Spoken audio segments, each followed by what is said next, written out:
ಎಲ್ಲರಿಗೂ ನಮಸ್ಕಾರ. ನಾನು ನಿಮ್ಮ ಮಾನಂಗಿ ರಾಮು. ಹಲವಾರು ವರ್ಷಗಳಿಂದ ಜೆಡಿಎಸ್ ಪಕ್ಷದ ಸಂಘಟನೆ ಮತ್ತು ಬಲವರ್ಧನೆಯ ಕಾರ್ಯದಲ್ಲಿ ಶ್ರಮಿಸುತ್ತಿದ್ದೇನೆ. ನಮ್ಮ ಪಕ್ಷದ ನಾಯಕರೊಂದಿಗೆ ಮತ್ತು ಪಕ್ಷದ ಕಾರ್ಯಕರ್ತರೊಂದಿಗೆ ಜನಪರ ಕಾರ್ಯಗಳನ್ನು ಮಾಡುತ್ತಾ ಪಕ್ಷದ ತತ್ವ ಮತ್ತು ಆದರ್ಶಗಳನ್ನು ನನ್ನ ಜೀವನ ಸಿದ್ಧಾಂತವಾಗಿ ಅನುಸರಿಸುತ್ತಿದ್ದೇನೆ.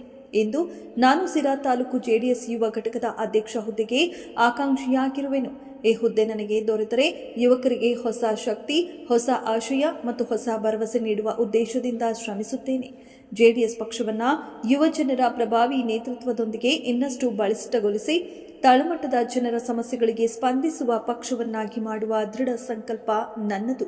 ನಾನು ಈ ಹುದ್ದೆಗೆ ಆಯ್ಕೆಯಾದರೆ ನಮ್ಮ ಪಕ್ಷದ ತತ್ವ, ನೈತಿಕತೆ ಮತ್ತು ಜನಪರ ಕಾರ್ಯಗಳನ್ನು ಮತ್ತಷ್ಟು ಬಲಪಡಿಸಿ ಸಿರಾ ತಾಲೂಕಿನಲ್ಲಿ ಜೆಡಿಎಸ್ ಯುವ ಶಕ್ತಿಯನ್ನು ಪ್ರಬಲಗೊಳಿಸಲು ಶ್ರಮಿಸುತ್ತೇನೆ. ನಾನು ನಮ್ಮ ಹಿರಿಯ ಮುಖಂಡರು ಹಾಗೂ ತಳಮಟ್ಟದ ಕಾರ್ಯಕರ್ತರ ಬೆಂಬಲಕ್ಕಾಗಿ ಪ್ರೀತಿಪೂರ್ವಕ ಮನವಿ ಮಾಡುತ್ತೇನೆ. ನಿಮ್ಮ ಪ್ರೋತ್ಸಾಹ, ಆಶೀರ್ವಾದ ಮತ್ತು ಮಾರ್ಗದರ್ಶನ ನನಗೆ ಸದಾ ಶಕ್ತಿ. ನಿಮ್ಮ ವಿಶ್ವಾಸಿ ಮಾನಂಗಿ ರಾಮು.